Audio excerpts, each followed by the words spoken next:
so awesome. So the last thing that's going to be coming up is we are going to be having extended Mondays. What is extended Mondays? I'm glad you asked. Extended Mondays will be hour-long sessions or extra long healing sessions, and it's going to be a compilation of several sessions that we've had put together, perfectly placed. For example, like healing the chakras or healing the heart or healing some type of thing. We are going to have it all together, and you can just sit and enjoy. Don't I treat you well? Okay. Don't I treat you well? So with all love and all excitement, I'm so excited for this. Let's actually get into our session today. Oh my gosh, I feel like I've spent so much time just talking. So today I want to do a little bit of some hand movements. We're gonna throw in some Metatron hand positionings, but I'm just gonna keep on talking about December. I'm so freaking excited. Y'all don't know, like, y'all do not know. I love to celebrate, and I love to celebrate you all. And December is also, the month of quite a few celebrations across different traditions. And so I think this is one fun way to bring all of that together. And for whomever wins that spot in the cohort, you'll know the specific rules when you join Patreon. But for whoever wins, I think that, I don't know, I'm just getting this, just connecting to that energy. It is going to be the missing link for your path. I'm not saying that you will only be a Reiki master. You might go on to do other healing practitionerships or other things that are important to you, but I think that it is a moment for you. I'm looking directly at you. It will be a moment for you to transition to the next stage in your path. So celebrate. Celebrate. Alright. There's a party going on right here. A celebration to last throughout the years. Hey, hey. So take your good times and your laughter too. We gon' celebrate and party with you. Come on now, celebration. We gon' celebrate and have a good time. It's time to come together. It's up to you. Now what's your pleasure? Everyone around the world, come on. Dun, dun, dun, dun, dun, dun. Celebrate good times. Come on. Yes, I did just sing that song. Random, but that's how I feel in my spirit. So, anything to put a smile on your face. I am so excited for the Energy Healing Circle too.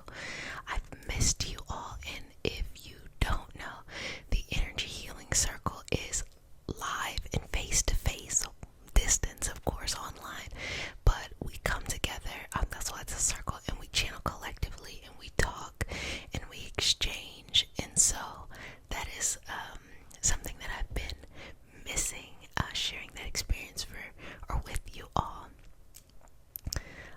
who just want to be a part of that community, and that will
a cellular level. You're a person on a cellular level or on a soul level. But a Sagittarius energy is not about in, it is about outward. It is about seeing the furthest away possible without an obstructed view. You know, I always like to sprinkle that little bit of astrology in there. Being able to see very far without an obstructive view. Beautiful, classic, and classy, okay? Going on journeys, even new ways of thinking, opening yourself up, and even opening yourself up in faith and lineage. I have been thinking a lot. I knew Sagittarius, a season was right around the corner, because I've been thinking a lot about faith and about, or doing, honestly, my own little research. What I end up doing is getting trapped down a rabbit hole of, like, when did this, wisdom tradition show up in the human experience, and what is it like, what is it that fed to that, and how did it change over time, and, all of that stuff. That's what I do for fun. And so it made me think, like, 50% of the world majority of the world belongs to the Abrahamic lineage, which is Judaism, Christianity, and Islam, with Christianity and Islam making up 50% of the world.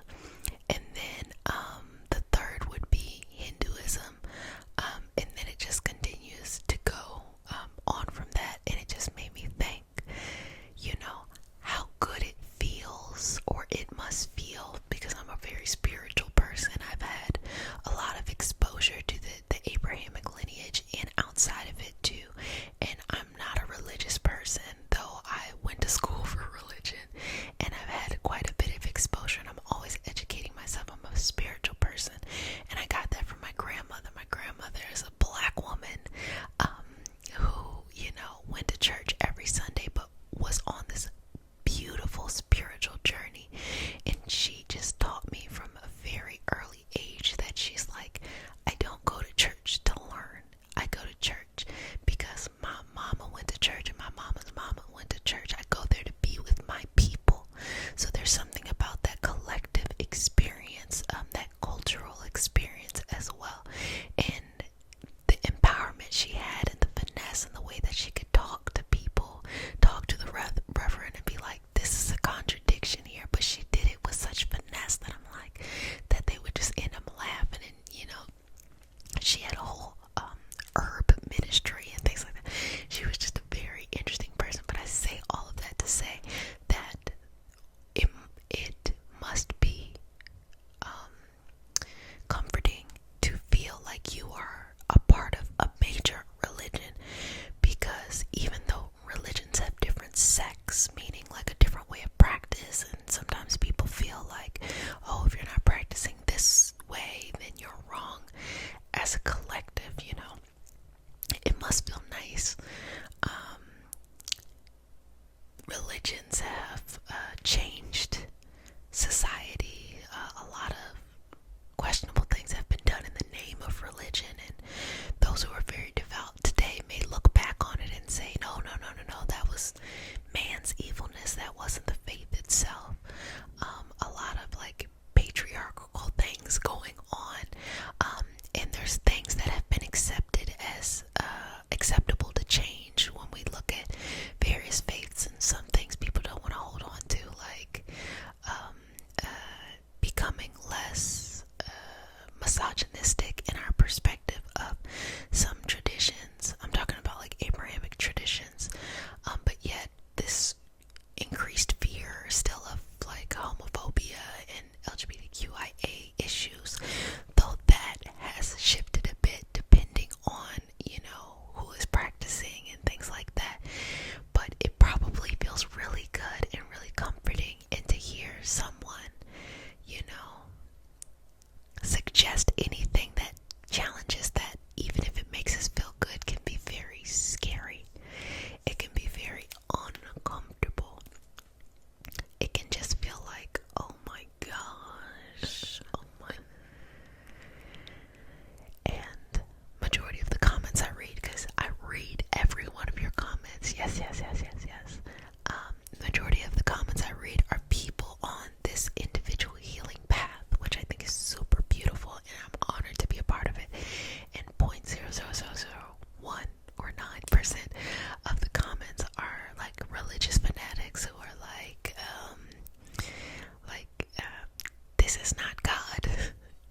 extra.